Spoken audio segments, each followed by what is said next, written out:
On our first wedding anniversary, I was involved in a major car accident and became the laughingstock of everyone as a mentally impaired person. My husband, a wealthy philanthropist, donated millions in assets for me, hoping to accumulate good karma and help me recover soon. But when I regained my consciousness and went to him joyfully, eager to share the good news, I overheard his conversation with his secretary, Mr. Benjamin, UNMS, Sophia's son is already 5 years old.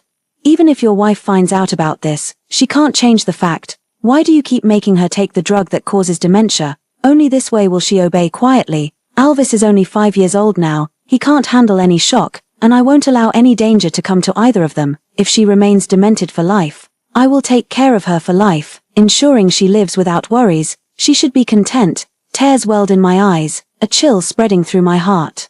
I always thought that after getting married, I would finally have the happiness I wanted, but I never expected it to be a deadly curse. If that's the case, then I don't want it anymore. Hello, everyone. Welcome to my channel. Subscribe us to read wonderful novels every day. Now the story begins. Did she take her medicine today? Benjamin asked without any emotion. The secretary standing opposite him hesitated for a moment, then nodded. Madam thought I was giving her candy, so she took it quickly.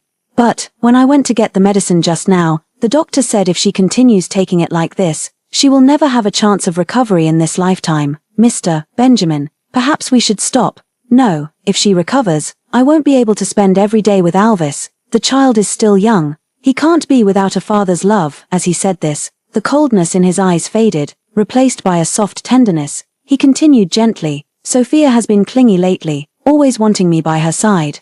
She suffered through 10 months of pregnancy and childbirth for me. How could I be a heartless man and abandon her? The secretary opened her mouth, wanting to say more, but saw him wearily pinch the bridge of his tall nose. Enough, I'm tired. You may go back now. I'll contact you if anything comes up. I stood at the study door, biting my lower lip tightly, tears welling up in my burning eyes. I thought he would be happy, overjoyed, to know I had regained consciousness. I came to him full of anticipation, wanting to share this good news with him as soon as possible, but I never expected his indifferent words, like 1,000-year-old ice, to instantly shatter all my hopes and joy. Benjamin, why are you treating me like this? If you don't love me anymore, you can divorce me. Why did you turn me into a fool, tie me to your side, and let others mock and ridicule me? Instinctively, I wanted to burst through the door and confront him. But as his hand fell on the doorknob, a phone ringtone came from the study. Then, Benjamin answered the call. His handsome, expressionless face immediately lit up with a smile as he answered, saying softly, Sweetie, Daddy is at home. Do you and Mommy want to come over to play? Not knowing what was said on the other end, he gave a light smile and patiently coaxed. All right, Daddy's time today is all yours. You two can make the plans, and Daddy will listen to Mommy. Hearing the word Dad, my heart suddenly trembled. I suddenly remembered the day we first moved into our new home after getting married. As soon as we moved in, Benjamin had prepared 2 nurseries at home. I didn't understand why he arranged for 2 rooms, so I asked him in confusion. He gently pinched my cheek. His smiling eyes filled with my reflection, and said earnestly, because we'll have a son and a daughter in the future, the son will be like me, protecting the beautiful mom and the adorable little sister together with me, and the daughter will be like you, smart and lovely. Our precious daughter must be raised in comfort. She can't just share a room with her brother, so I've arranged 2 rooms, one for each of them. Hearing this, I couldn't help but laugh.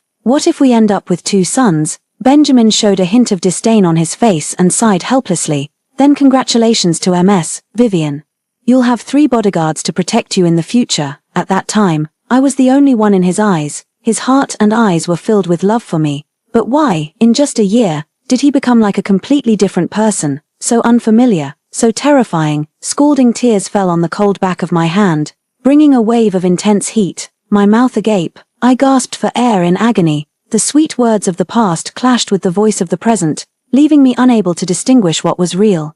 My body swayed unsteadily, and as I was about to stumble, I struggled to lean against the wall. At the same time, a noise came from the study. Benjamin hung up the phone and walked out. Seeing me standing at the door, a hint of guilt and nervousness flashed in his eyes.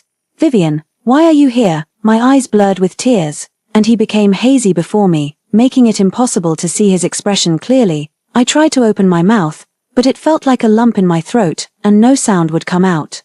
Benjamin, seeing how distressed I was, he also grew anxious and quickly supported me, asking softly, Vivian, did you have a nightmare while sleeping? Don't be afraid, I'm here. No one can hurt you. Every time I was tricked into taking the foolishness-inducing medicine, I would sleep for a whole day. When I woke up, I became a fool who could only giggle senselessly. Occasionally, when I jolted awake from a dream, I would come to him crying. So, as usual, he thought I was having a nightmare. I clenched my palms tightly, trying to suppress my emotions, and nodded slightly along with his words.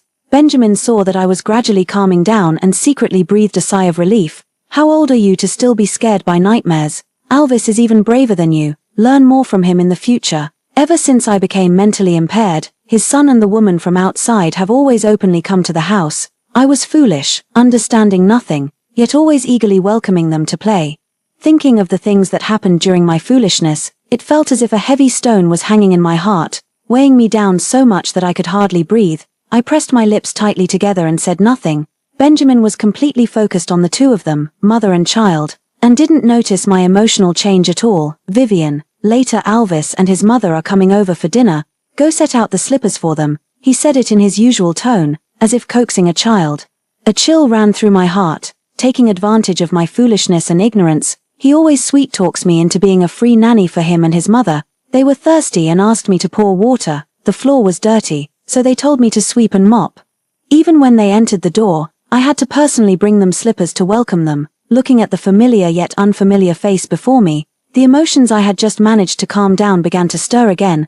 I was about to refuse when from outside the door came Alvis's commanding voice, like an emperor's. Where are my slippers, Vivian? Bring them to me quickly, or I'll have my dad beat you to death. I listened to his words without any reaction. I turned to look at Benjamin, wanting to see how he would react, but I found him staring at me, his eyes filled with displeasure. Didn't you hear Alvis? Hurry up and bring it to him. I clenched my fists tightly, still not moving, just watching him quietly. Alvis, not getting a response from me, quickly ran inside. Seeing me standing at the door, his little face puffed up with anger, he grabbed a slipper from the shoe cabinet and hurled it fiercely at me, shouted loudly, Vivian, are you deaf? My father provides you with food and clothing, and this is how you treat his son. Do you believe I'll have my father kick you out? Benjamin frowned slightly and gave him a warning glare. Alvis, who taught you to speak like that? Hearing his reprimand, Sophia hurried in, pulled Alvis behind her, and said to him coquettishly, Benjamin, don't be so loud. What if you scare the child? Then she turned her gaze to me and said without apology, sorry, Vivian. The child is still young and doesn't understand. You're an adult, so don't take it to heart. There was not a hint of apology in her eyes. Instead, they held defiance and smugness, because she knew Benjamin's anger was just an act. He wouldn't do anything to her or her son. Sure enough, as soon as she finished speaking, Benjamin said, Vivian, since Sophia has said so, don't be angry with Alvis anymore. Take him out to play. I have something to discuss with Sophia. With that, without waiting for my response, he took Sophia and headed upstairs. Sophia happily followed by his side, playfully linking her arm with his, and whispered softly, I purposely wore the black stockings you like today. Benjamin, upon hearing this, his breathing slightly deepened, outwardly appearing calm and steady. His footsteps quickened considerably. Even before they entered the room, soft moans could already be heard from the staircase. Hiss, Benjamin, be gentle, let's go back to the room. If Vivian sees, Benjamin breathed heavily, losing his usual composure, and whispered hoarsely, don't mind her, she's a fool, she doesn't understand these things. I watched the glaring scene before me with cold eyes, my heart sinking into an icy abyss. Benjamin, can't you even hold back for such a short distance? As their voices faded away, I lifted my foot to follow, but was Alvis pulled back abruptly. He said in a commanding tone, hurry up and get down on all fours, I want to play horsey. I stood still, disgusted, wanting to shake off the little boy who looked 80% like Benjamin. Alvis, seeing that I hadn't moved, angrily grabbed a water glass from the coffee table and threw it at me. Can't you hear me talking to you? Get down now. He was hitting me while lifting his foot to kick. A sharp pain shot through my calf, and I stumbled backward in agony. Unexpectedly, he raised his leg to kick me again, causing me to stagger and fall to the ground. My head slamming hard against the nearby sofa. The next second, a heart-wrenching cry pierced my ears. I'm in so much pain. Dad, save me. Vivian is trying to kill me. I froze in place, unable to process what was happening at first. Alvis had fallen hard, and blood was seeping from the scraped skin on his forehead. I snapped back to reality and instinctively reached for a tissue to wipe it for him. Unexpectedly, a strong force struck me, and I was shoved away violently, before I could react. An unrestrained slap landed on my face. My right ear was struck with a ringing sound, and I experienced a brief moment of temporary deafness. When I recovered and looked ahead, Benjamin was glaring at me with fury in his eyes, gritting his teeth and saying, "Vivian, how can you be so vicious? You wouldn't even spare a child." I didn't. Before she could finish her words, Alvis, holding Sophia, had tears welling up in her eyes, looking pitiful as she said, "Vivian, if you have any grievances with me, take it out on me. Alvis is still so young. How could you lay a hand on him? If you don't like us coming here, we just won't come in the future." Benjamin looked at her with eyes full of pity and heartache, gently patting her shoulder and comforting her with a few words. He then cast a cold glance at me and commanded, "Vivian, apologize." As the words fell, Alvis stopped crying and sobbed through tears. "I want her to kneel and apologize. Our teacher said kneeling shows more sincerity, then make her kneel and apologize." Alvis's words didn't move me, but Benjamin's words made my eyes widen. He would never let me suffer the slightest grievance before. Even if he only had 2,000 yuan, he would give me 1,900 to buy the necklace I liked. He said, "I can endure hardship, but you can't. Whatever others have, you must have too." When I was interning after graduating from college, a client tried to pressure me by slipping me a hotel room key. He charged into the club alone, wielding a wooden stick, fiercely fighting with others. He was covered in wounds, his eyes swollen and bloodshot, yet he didn't let me get a single scratch. After he rushed me out of the club, he held me tightly, trembling with fear, and cried, "Thank goodness I made it in time, or I would have lost you. Vivian, I don't know how I'd live without you." And now, the one who said he couldn't live without me is giving me the cold shoulder because of another woman and child. When did so-called love and affection become so laughable? I couldn't help but let out a cold laugh,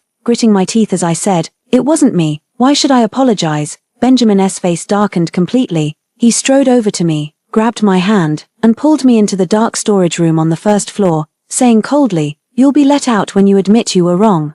Looking at the pitch-black, lightless environment behind me, my face instantly turned pale. I instinctively grabbed his clothes and trembled, saying, "Benjamin, you can't do this to me." When I was 5 years old, I was kidnapped and locked in a dark, damp warehouse for half a month. After being rescued, I developed claustrophobia. He clearly knows I'm terrified of dark, oppressive environments, yet he still pushes me like this, forcing me to admit to something I never did. Let go.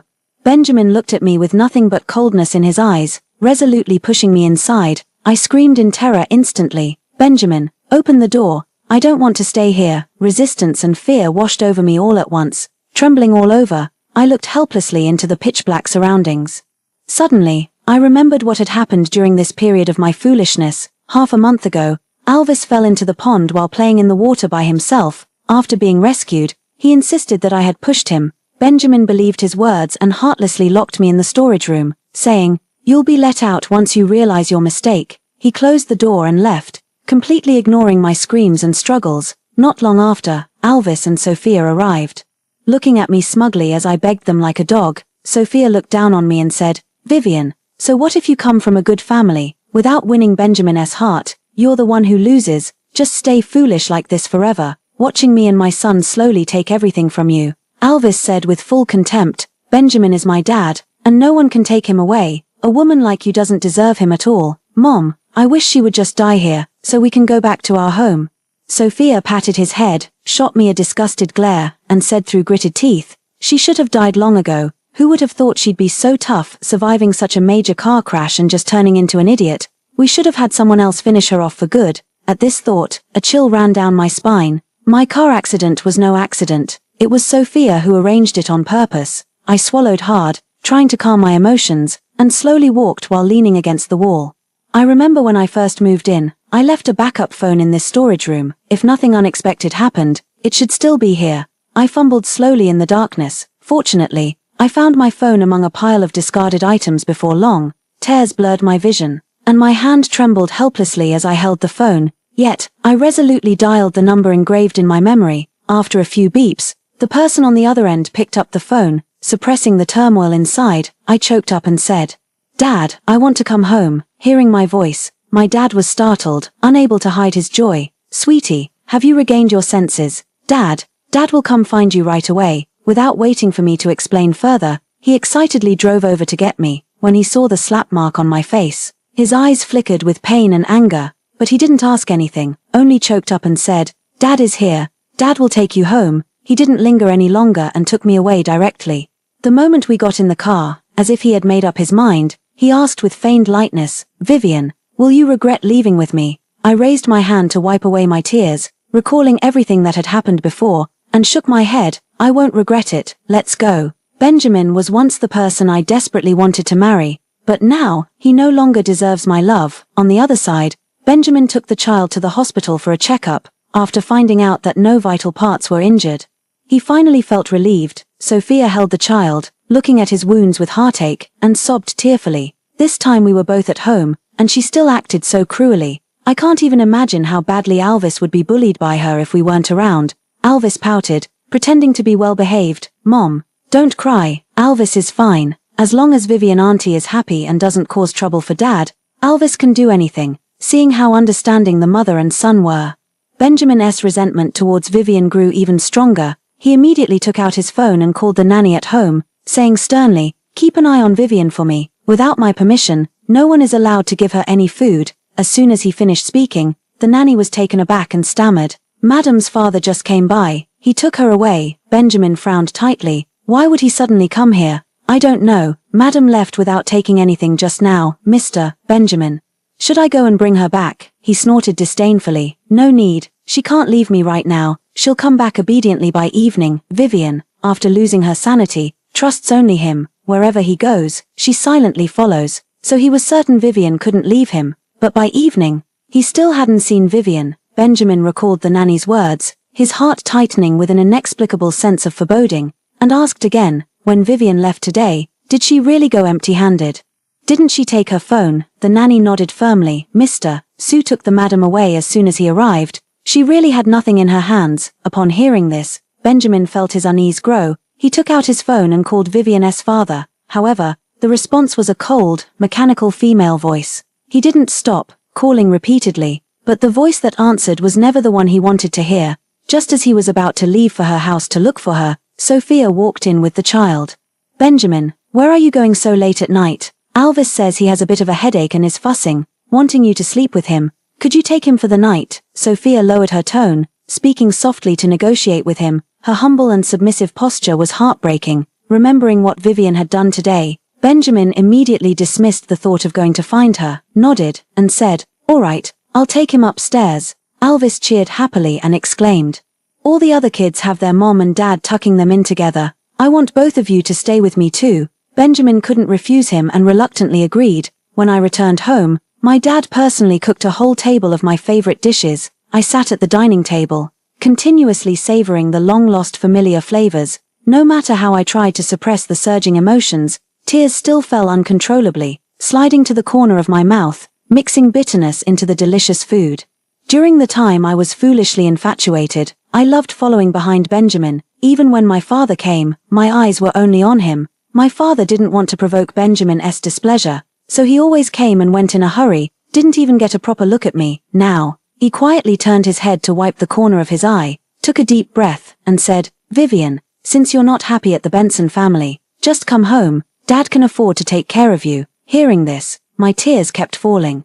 Looking at his increasingly weathered face, my heart ached with sorrow. "Okay, I never want to leave you again." Seeing that I was gradually calming down, he finally began to ask me what exactly had happened today. I knew I couldn't hide it, so I simply told him everything. After hearing what I said, my father's face instantly flushed with anger. He slammed the table and stood up, shouting furiously, "How dare he treat you like this? Has he forgotten who's responsible for where he is today?" Benjamin, in the year he graduated from college, he had only $500 to his name, and even renting a decent apartment was a luxury. My father knew about his family situation and advised me countless times, saying, "You can accompany him in starting from scratch, but can he guarantee that he will remain faithful to you after he becomes wealthy? In life, the most unreliable thing is human nature." At that time, I didn't take it seriously, believing that as long as he was by my side, I had everything. I didn't care about how much hardship I endured, nor how many tears I shed. I only knew that being with him made me very happy. But the passing years have taught me that everything my father said back then was right. I was too foolish to have given my true heart to the wrong person. Looking back, if Benjamin hadn't had my father's support behind him, he wouldn't have been able to survive in this dog-eat-dog society. I calmed my emotions and said calmly, "Since he doesn't need our help anymore, let's take it back." Because I loved him, I could pave the way for him at any cost, now that I don't love him anymore. Whatever happens to him has nothing to do with me. Great, once I've sorted out the company matters, I'll take you abroad. Your mother and brother are both overseas, looking forward to our reunion with them. My family had already immigrated abroad long ago. My father only returns to the country when there's business to attend to. I was quite lucky. When I called him, he had just gotten off the plane. I agreed, and Dad immediately started arranging a place for me to stay. During those 2 years of confusion, I often didn't eat or sleep well, and my body became severely thin. Dad felt sorry for me and hired a nutritionist to prepare all kinds of nutritious meals for me every day. I was resting peacefully at home. Benjamin grew more restless by the day. Since I left, his company began to encounter various problems. Suppliers he worked with either terminated their contracts with him or maliciously inflated market prices.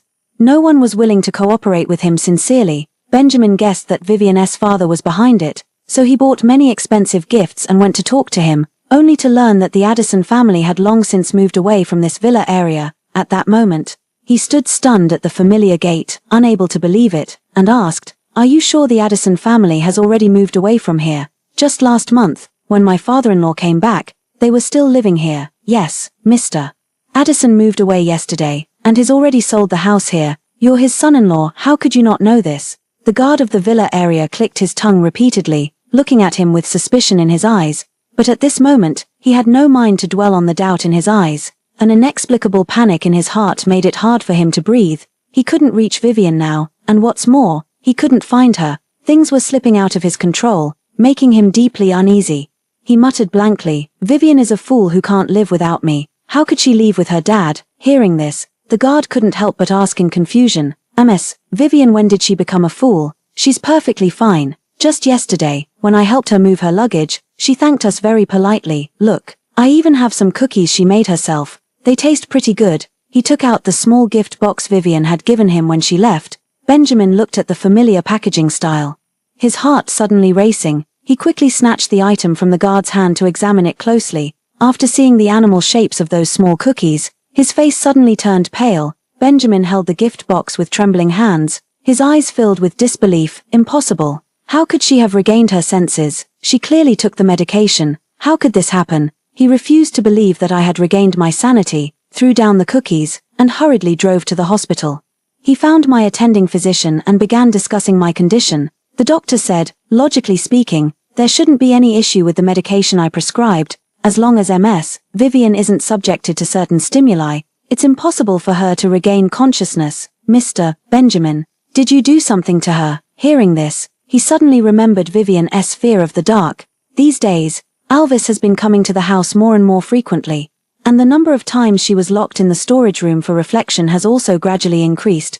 Could it be because of this? No, it's impossible. She couldn't have recovered. Benjamin still refused to believe it and began to search more widely for Vivian. He even went to the company of the Addison family, but he was still a step too late. The person managing the company had long been replaced by a professional agent.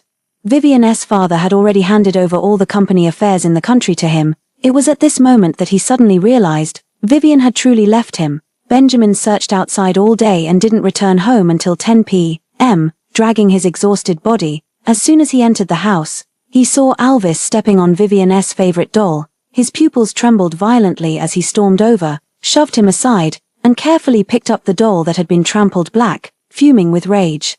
He scolded, "Who gave you permission to touch her things? Do you have any manners at all? Who taught you to play around with other people's belongings in their home?" His sudden scolding startled Alvis, making him tremble. Sophia heard the noise and came out, hugging Alvis protectively. "Benjamin, what are you doing? Alvis is still young. Can't you talk to him properly? What if you scare him?" The voice that once soothed his heart now sounded utterly detestable. Benjamin could hardly contain the surging emotions in his heart. With a dark expression, he gritted his teeth and said, "Take him and get out of here. From now on, without my permission, you are not allowed to set foot in this place again." "What?" Sophia couldn't believe her ears. Her face turned pale and then flushed, and she forced a bitter smile, saying, "Benjamin, what are you talking about? Didn't you say this is our home, and we can stay as long as we want? Get out," Benjamin growled.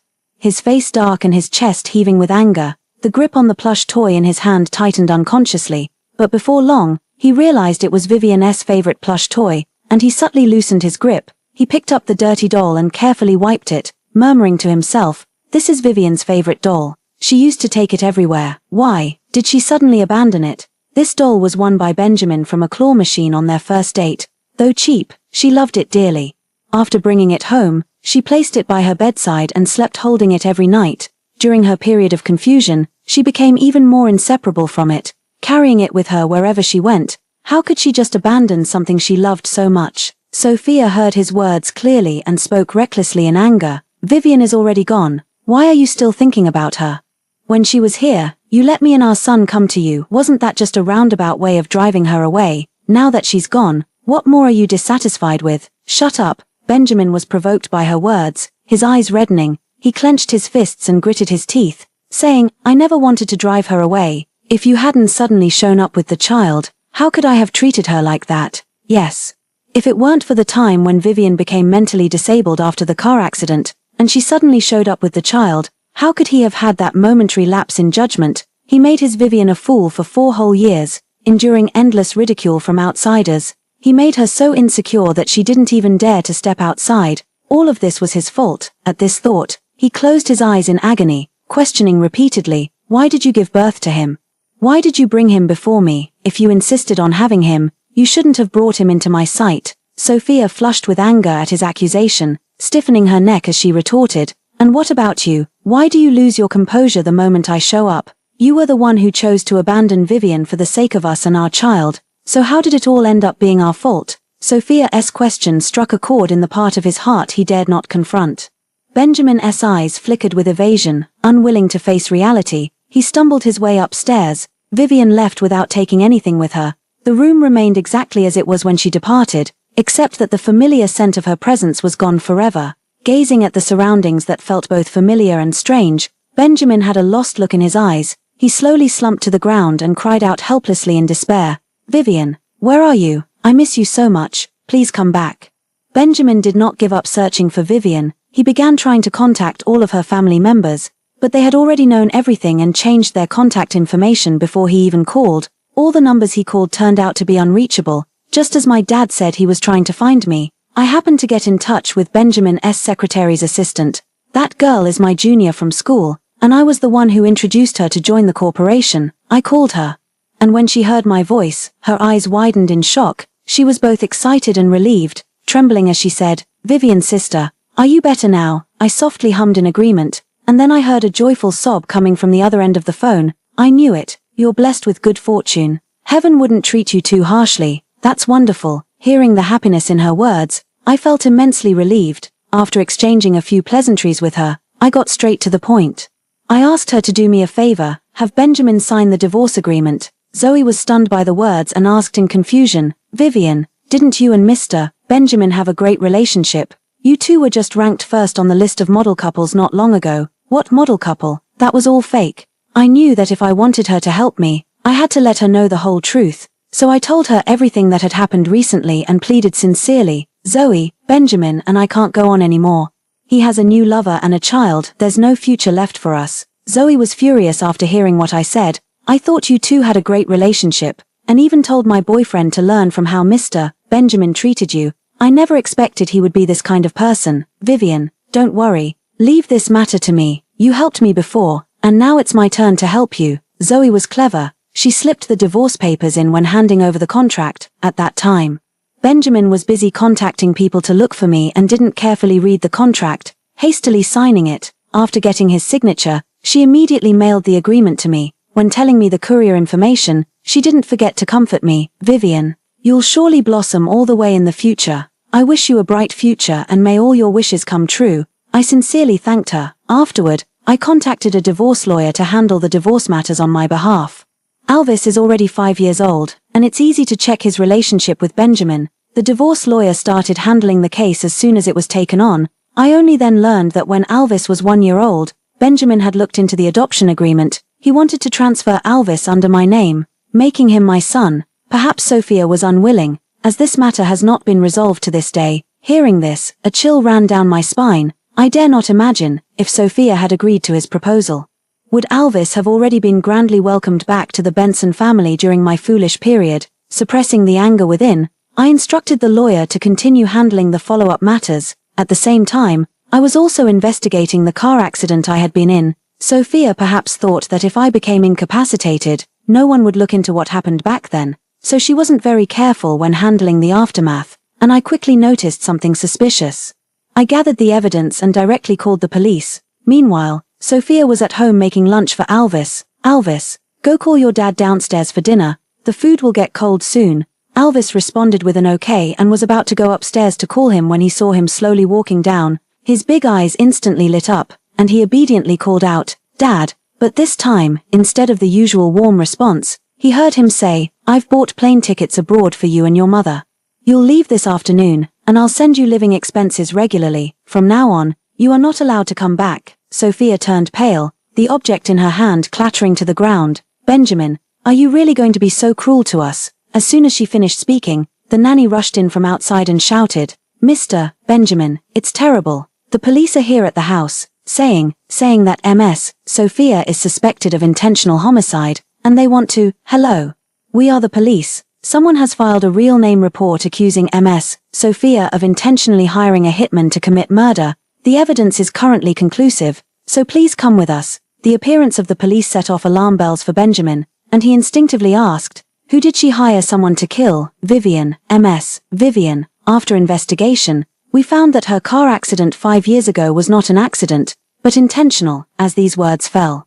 Benjamin's eyes were filled with disbelief, which soon turned to anger. Sophia trembled all over. She hadn't expected Vivian to regain consciousness, let alone that the police would uncover the truth. She observed Benjamin's expression and cautiously reached out to pull him, but before she could touch him, he shoved her away. She was terrified, crying and pleading, "Benjamin, you have to save me. I did all this just so our family of 3 could be reunited. Vivian isn't dead, after all. Please beg her not to target me." "Okay, you vile woman." Benjamin no longer held any tenderness for her. His eyes filled with nothing but hatred. "How dare you lay a hand on Vivian? Do you have any idea how important she is to me? How could you do this to her?" he roared, tears welling up in his reddened eyes.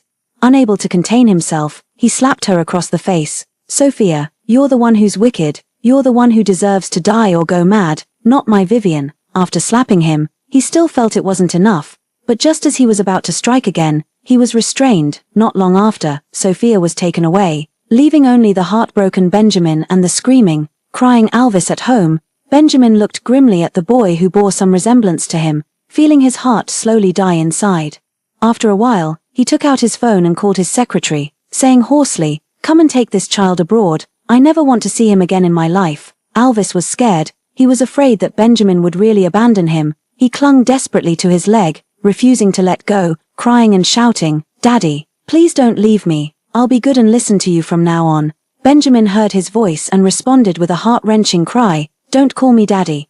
Only mine and Vivian's child can call me Daddy. You're just an unwanted mistake. Get out of here." He violently shook off Alvis and stumbled out of the room. He regretted it. He shouldn't have drunk too much and fooled around with someone outside, and he certainly shouldn't have given Sophia the chance to have his child. If he hadn't gotten drunk outside and given her an opportunity, there wouldn't have been Alvis. Without Alvis, she wouldn't have done things to harm Vivian to climb the social ladder. Vivian wouldn't have ended up as a laughingstock, ridiculed by everyone. Benjamin ran wildly, crying, and passers-by along the way thought he was a madman, keeping 3 meters away from him for fear of being accidentally hurt. I found out about this matter after the divorce lawsuit had already been filed.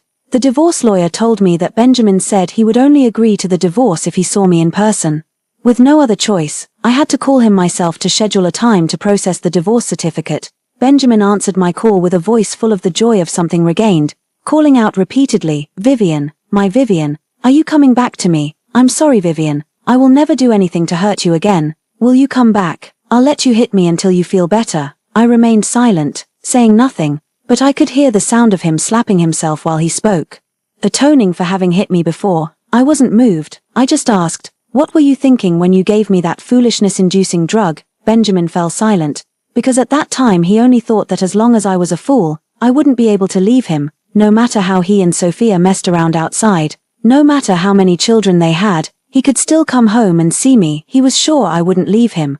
I already knew the answer in my heart and didn't expect him to reply. With a sigh, I said, "Let it be, for the sake of our past feelings, just let me go." Finally, Benjamin agreed to the divorce, because he no longer had any reason to keep me. on the day we processed the divorce certificate, I received a huge gift. Benjamin transferred all of his assets under his name to me. I didn't refuse. After all, he owed me this. Only after that, we never saw each other again. Just like we never knew each other in the beginning, we became strangers to one another, each seeking their own happiness. Story 2. At the dinner party, my husband, a talented painter, used his hands that were insured for hundreds of millions to crack a crab for his young assistant. He did it just to coax her, who had no appetite, to eat something. However, when I vomited blood from drinking alcohol to secure investments for him and asked him to get me some stomach medicine, he directly refused, saying, "My hands are for painting. Don't you have your own hands?" Over the past 10 years, he didn't even bother to change the way he refused me. That day,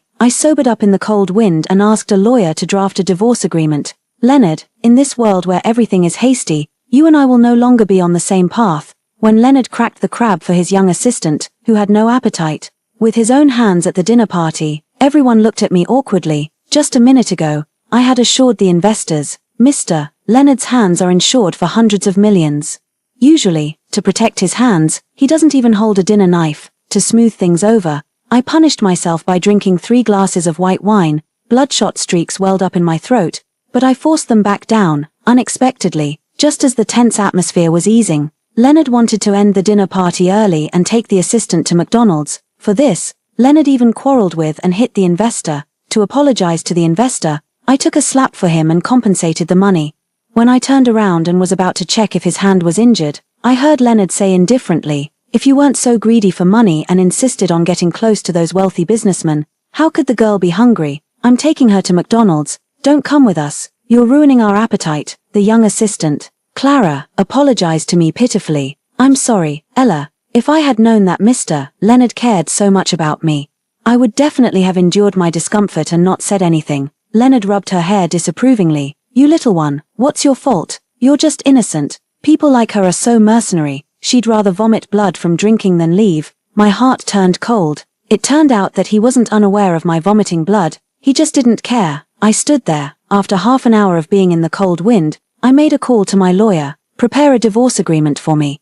Leonard didn't come back until the next morning. When he saw that there was no sumptuous breakfast on the table and no suit that I had ironed in advance on the hanger by the door, he frowned slightly. "Did you come back late last night?" I nodded. "I talked to the lawyer about something." I took out a document from my bag. "There are 2 copies. Sign it." Leonard didn't even look at it and directly turned to the last page and signed. After all, in the 10 years since his debut until now, and the 7 years of our marriage, I had been in charge of all his business affairs and logistics. I let out a sigh of relief and put the agreement in my bag, ready to go out. Leonard blocked the door and grabbed my arm with a dark face. "Don't think too much. After dinner yesterday, Clara had urticaria. I just took her to the hospital. We didn't do anything." This was the first time Leonard had ever explained something to me since we got married, but he forgot that I had also had urticaria before, when I had red rashes all over my body and begged him to take me to the hospital. He said, "Don't you have your own legs? If I get infected, how can I paint?" Seeing my cold expression, Leonard wanted to say something more, but Clara called at that moment. "Woohoo, Mr. Leonard."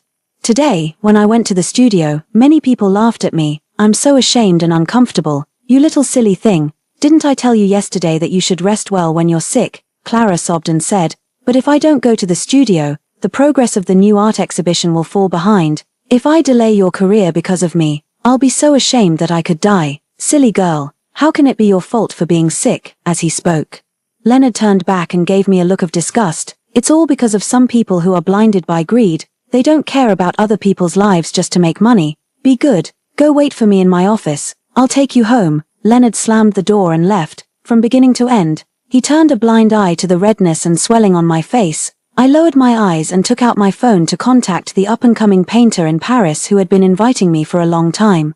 I was looking at the agency contract sent by the other party on my phone when I received a voice message from Clara on Instagram. She said coquettishly, "I'm sorry, Ella, Mr. Leonard insisted on coming to my house to take care of me. I'm the one who delayed the progress of Mr. Leonard's art exhibition. Please don't blame him." Her intentions were too obvious. I was tired of dealing with it, but my gaze fell on Clara's newly changed Instagram profile picture. After zooming in, it showed a pair of big hands with some paint stains on them, gently holding her blushing face due to urticaria. I was all too familiar with those hands. They were Leonard's. He really seemed to care about her. I closed the picture and silently changed my profile picture from a wedding photo to a free-flying bird. On the last day of the city art exhibition, I stayed backstage because I was dealing with some logistics work for the closing. When I went to the front to take a group photo, I saw that Leonard was already standing in the center position, holding Clara in his arms. The reporters praised them one after another. You two have such a good relationship. I heard that you've been married for 7 years, and you're still so affectionate. Ms. Marshall looks so young. I heard that Ms. Marshall is in charge of Mr. Marshall's studio and even planned this art exhibition. She really combines beauty and wisdom. The two of them naturally heard these compliments and didn't make any effort to explain, until Clara saw me. She suddenly had tears in her eyes and knelt down in front of me with a thud. Ella, I didn't mean it. I just didn't have time to explain. Mr. Leonard owes all his success today to you. I don't dare to take credit for your work. This sudden move made the atmosphere delicate, and the only sound around was the clicking of the camera shutters.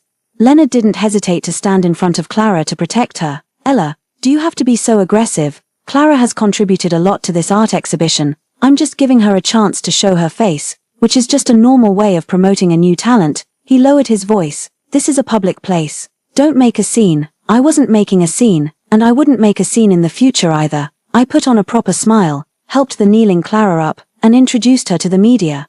This farce finally ended with a false appearance of peace. After the interview, I took out my phone to book a plane ticket, but Leonard snatched my phone away. You're booking a plane ticket? A ticket to go abroad? Why didn't I know about this? He asked 3 questions in a row, frowning and sounding surprised. When do I have an art exhibition in Paris? Why didn't you tell me in advance? To be honest, I didn't expect Leonard, who had always been a hands-off person, to react like this.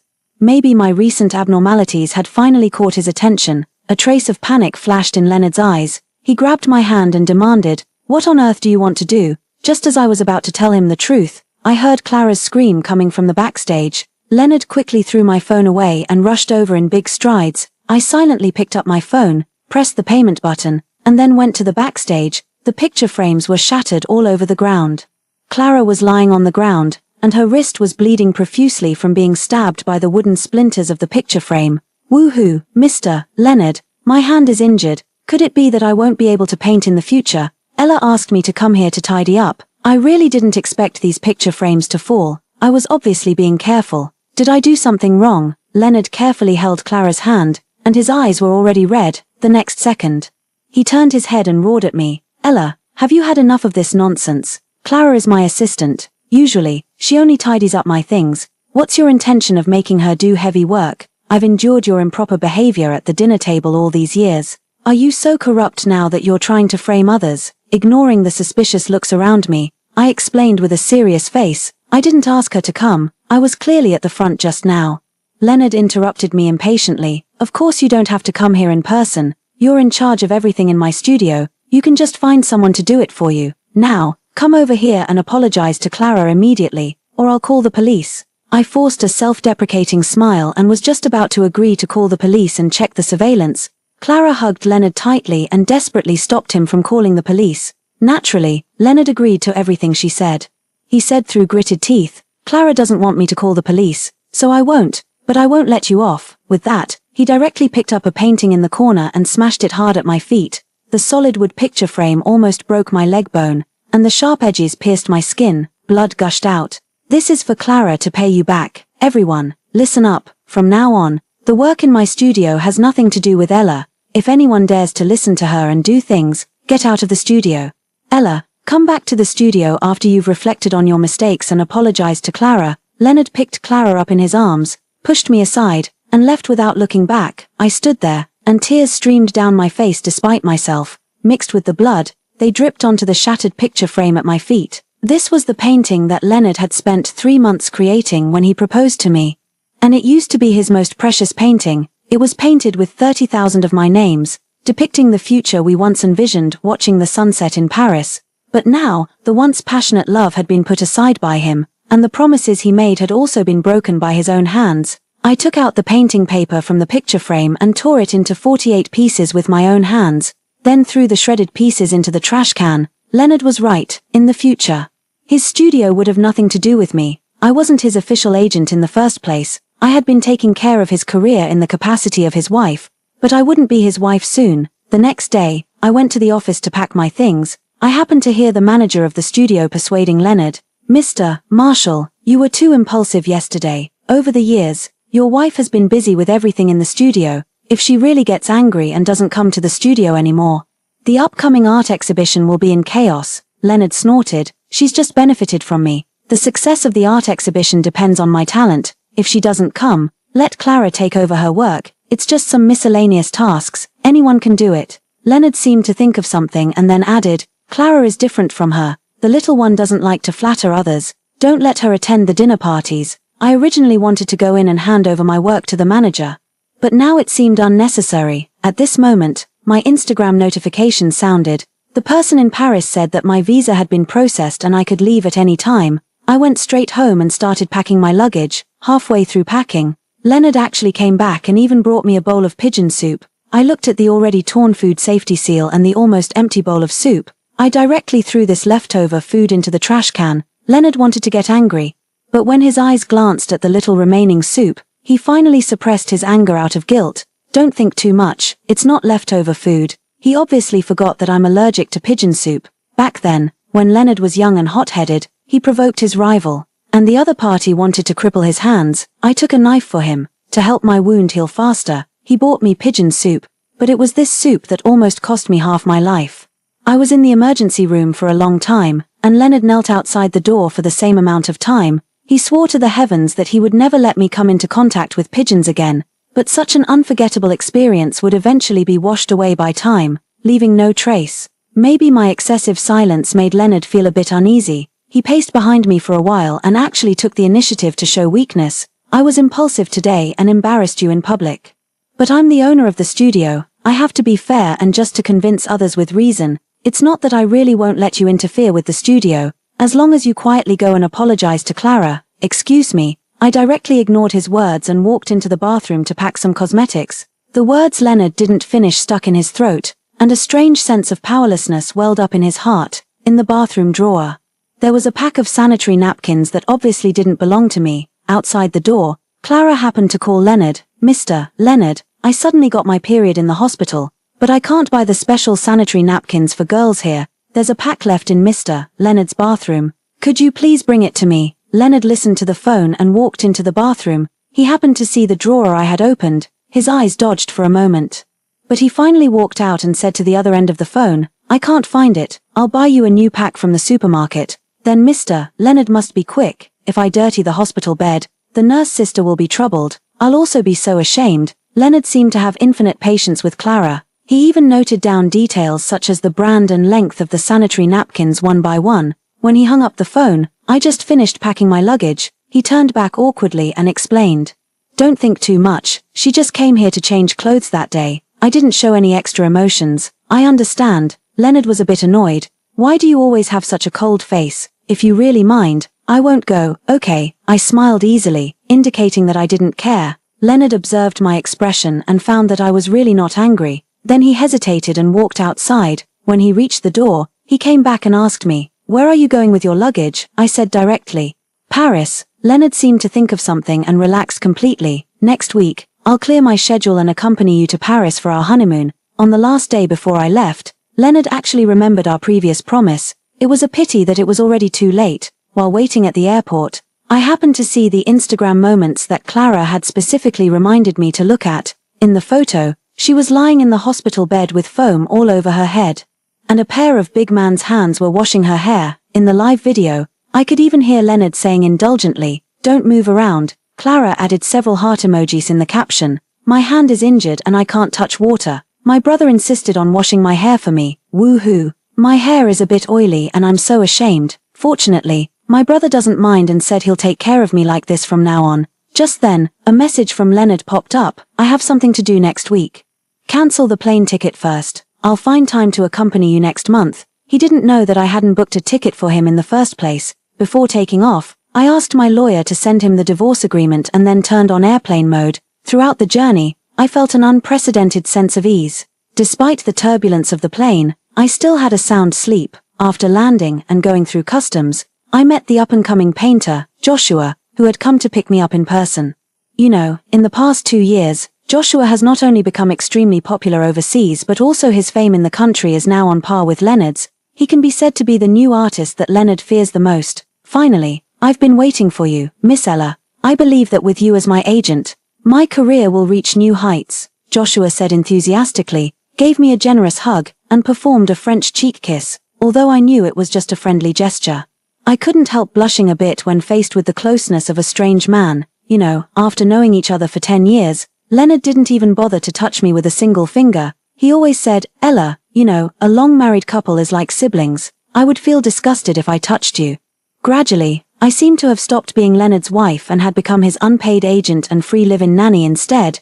Joshua drove me personally and showed me the house he had arranged for me. It was a high-end apartment with complete facilities, and he even arranged a personal nanny for me. Joshua was responsible for both the rent and the nanny's salary. I felt embarrassed and wanted to decline, but Joshua said, Miss Ella, on the surface, it seems that I'm losing money on the rent and the nanny's fee, but in fact, it saves your time. With the extra time, you can work for me, and I'll be the one to benefit. You're my future business partner, and I don't want you to be distracted by trivial matters. I felt a warmth in my heart. The completely different treatment compared to that in the country made me even more certain that leaving Leonard was the right decision. Joshua took me to meet the people in his studio. Everyone gave me a warm welcome, and there were even some of my little fans who asked me how I managed to help Leonard grow so quickly. I didn't realize that in the eyes of others, I had contributed so much. But in Leonard's studio, every time he would find fault with me, belittle me, and be dissatisfied with my work, he even didn't like it when others praised me. Over time, I was more like a tool and an accessory. Everyone thought that my job could be done by anyone. This time, I graciously accepted the compliments and shared some of my previous experiences with my new colleagues. They carefully prepared a welcome dinner for me, and everyone had a great time. When I got back to the apartment, I found that there were countless messages popping up on my phone, and the numerous missed calls almost drained the battery of my phone. Naturally, the messages were from Leonard. Ella, what do you mean? You asked a lawyer to handle the divorce with me. How dare you? If it weren't for me all these years, how could you have such a comfortable life and the career you have now? Are you just pretending? If you really want a divorce, why don't you show up in person? Also, what does this profile picture of yours mean? You've probably wanted to change the profile picture to get my attention for a long time, right? Since I was too busy painting to notice, you're making such a big fuss to get my attention. Looking at the dense messages, I just felt my heart turn cold. Since when did the Leonard I was passionately in love with when I was young turn into such a person? I had nothing more to say to him, so I just replied, you'd better take a good look at the divorce agreement sent to you by the lawyer. You've already signed it, and now there are just some formalities left. There was silence for a few minutes, and then Leonard called again. I ignored him. The long journey had made me very tired. After turning my phone to silent mode, I took a shower and had a sound sleep. I slept until noon the next day. When I turned on my phone, Leonard's call actually came in again. To avoid him affecting my future work, I still answered the call. The voice on the other end was very haggard but also full of anger. Ella, do you know that I called you all night looking for you and didn't sleep at all? How dare you? I'm in a bad state and can't paint, which will affect the upcoming global art exhibition.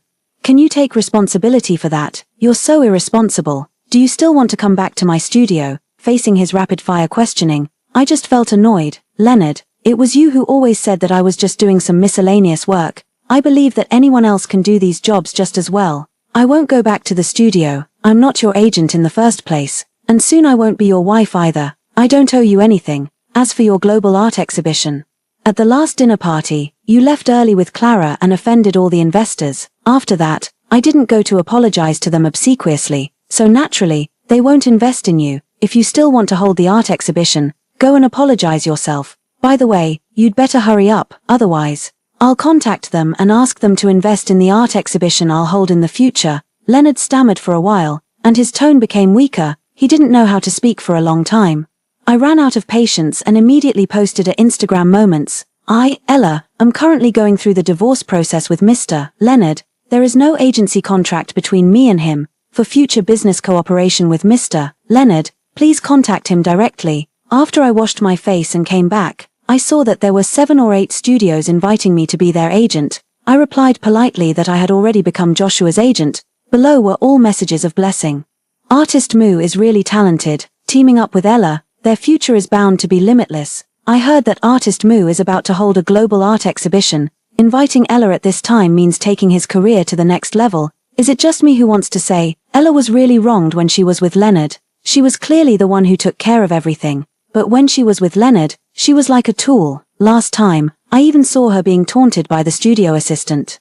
Don't mention it, that Clara took the initiative to deal with the contract when Ella wasn't around. As a result, she missed a zero, and the boss was so angry that his face turned green. Where has Ella gone? Can you take me with you? I came here to learn from you. Now that you've left, what's the point of me staying in Leonard's studio to watch the green tea bitchy woman perform? Damn it, the mistress squeezed out the wife. I can't stand it.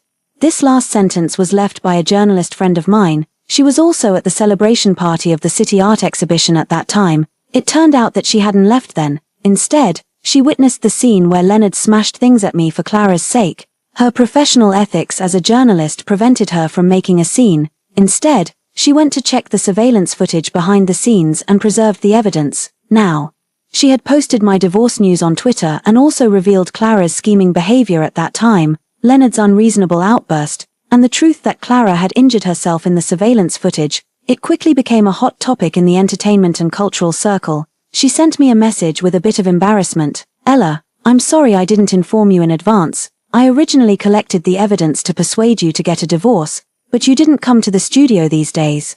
So it was delayed. Now it's just right. Since you've clearly chosen to cut off this relationship, I'll help you expose this scumbag. Don't be soft-hearted. This is what the scumbag and the bitch deserve. Also, consider this as a hot topic for you. Sister, naturally, I wasn't going to be soft-hearted. In fact, I felt relieved. I replied, Sister, since you've already released the news, go all the way. I'm now the exclusive agent of artist Joshua. Help me release a press release and attract some investments for the upcoming global art exhibition of artist Mu. The journalist's sister let out a scream directly. My God, is it the handsome and talented up-and-coming artist Joshua from France? He's much better than Leonard. If you two cooperate, won't you amaze the entire art world? Leonard was also a well-known painter in the country. As soon as the hot topic came out, his image immediately collapsed. With the collapse of his painter image, not only was it impossible to attract investments, but his paintings couldn't even be sold. Even for the paintings that had been sold before, the buyers wanted to return them and asked Leonard to compensate them with sky-high liquidated damages. A former colleague in the studio secretly told me that Leonard now has a gloomy face every day. No matter how gently and kindly Clara tries to approach him, she can't get a good look from him. Before long, Leonard asked her to go to a dinner party to attract investments and even asked her to dress provocatively. Clara, of course, refused. Maintaining her innocent and pure image, Leonard immediately slapped her and told her to get out. Clara had no choice but to go. Coincidentally, she was taken a fancy to by a boss in his 50s. Clara didn't hesitate and slept with him directly. Afterward, Clara wanted the man to take responsibility for her, but the man said contemptuously, "Who doesn't know that you're Leonard's mistress? Why should I take responsibility for you? Do I look like a fool?" In the end, not only did she fail to secure the investment, but she was also slept with for nothing. Leonard also disliked Clara for being unclean and fired her not long after. Both of their reputations were ruined. Clara couldn't find a decent job, and Leonard had a hard time attracting investments. But what did all these things have to do with me? To me, they were just some gossip about irrelevant people. I was busy handling the work in Joshua's studio, preparing for the art exhibition, attracting investments, and also introducing new jobs for the former colleagues in the studio. I was kept very busy and happy. Fortunately, Joshua was highly skilled, and I basically didn't need to socialize and drink at the dinner table. For the rare social events, Joshua would also help me drink and even prepare stomach medicine for me. I no longer had to damage my health. Later, Leonard, who had long been blocked by me, still managed to call me through a friend's phone. Unexpectedly, Leonard didn't get angry. Instead, he let out a sigh of relief. Ella, you won. Clara has been ruined by you, and you've achieved your goal. Stop making trouble. Come back. If this continues, my career will really be affected. I once suspected that there was something wrong with Leonard's mind. I was so angry that I laughed instead. Leonard, who gave you the confidence? After the way you treated me, you still think I'll come back? Why do you think it's all Clara's fault? Wasn't it you who kept saying you wanted to protect her and take care of her? Leonard stammered and tried to explain. No, it's not like that. Ella, the person I love has always been you. I just had a bit of a protective instinct towards Clara. I interrupted him. No, you don't love me. You just can't get used to the life that's in chaos without me running around for you. The only person you've ever loved is yourself. No, it's not true, we've been together for 10 years. And you're the only woman for me. Leonard was anxious. I said calmly, yes. 10 years is enough for me to see you for who you really are. What I didn't expect was that Leonard actually left the mess in the country and chased after me to Paris. He burst into the studio and punched Joshua directly. You bastard, it's you who seduced my wife. I quickly rushed up to pull Leonard away, but instead, I was tightly hugged by Leonard. Ella, you still care about me, don't you? Look, I chased you all the way to Paris. You can forgive me now, can't you? Let's start over. Okay. I pushed him away. No, the divorce agreement has already been signed. I have nothing to do with you. No, I won't go through the divorce procedures, if you don't. I'll file a lawsuit. Leonard, we can't go back. No, no, no. Leonard grabbed his hair and roared. In the end, he actually hugged me and tried to kiss me forcefully. I felt extremely disgusted, but I couldn't push him away at all. Finally, Joshua punched him to the ground. I quickly rushed to Joshua's side, held his hand, and said anxiously, "How could you hit someone?" Leonard got up from the ground and said triumphantly, "Joshua, don't think I don't know. You've had improper thoughts about Ella ever since you were in my studio. See, the one she really cares about is still." Leonard's words were interrupted by my next sentence. I gently rubbed Joshua's wrist with a worried expression. What if you hurt your wrist because of such a person? There's still a lot of work to do for the upcoming global art exhibition. A trace of surprise flashed in Joshua's eyes, which quickly turned into infinite tenderness. Leonard still wanted to go crazy. But the people in the studio had already called the police. He was soon taken away by the local police and deported back to the country. Leonard's assault incident quickly became a hot topic again, and there were waves of negative comments online. His studio didn't have a capable agent or a public relations team. As the incident continued to develop, this time, he was truly ruined both in reputation and in his career. Joshua's global art exhibition was a great success, and soon we came back.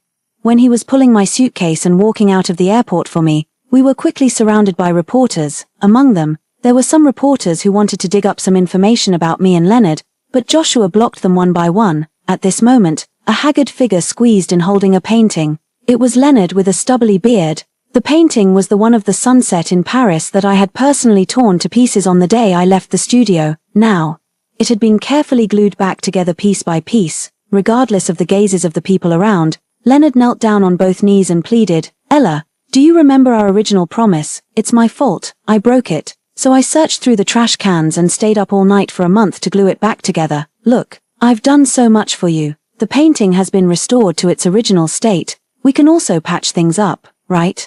Leonard had once rubbed her hair disapprovingly and said, "Little one, what's your fault? You're just innocent." My gaze fell on the painting with all those crooked cracks. The scars had already been inflicted, and it was impossible to just pretend that nothing had happened. The sounds of camera shutters around us kept going off one after another. I said coldly, "Leonard, even a beggar wouldn't want this painting you're holding." Leonard's expression crumpled. He crawled on the ground and broke down into tears. I didn't give him another glance and left hand in hand with Joshua. In a sense, this farce added some popularity to Joshua's art exhibition, and the domestic leg of the exhibition was a great success. Joshua said that he would stay in the country from now on. I asked him, "Back then, when you were kicked out of Leonard's studio, weren't you really resentful towards the domestic art circle? Don't you feel that way anymore?" He was surprised. "You still remember what happened back then?" I thought, how could I forget? You're the most talented young painter I've ever met. Back then, Leonard was too narrow-minded to tolerate you. And it was me who introduced you to overseas resources. It really was you, Ella. I kissed him. Between us, there's no need for so many words. Joshua asked me worriedly.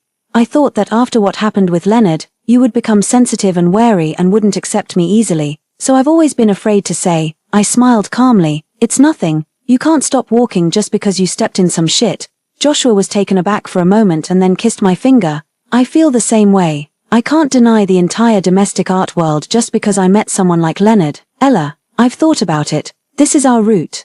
Let's stay here and be together for the rest of our lives. The sun was setting through the floor-to-ceiling windows, but I knew that the sun would rise as usual tomorrow.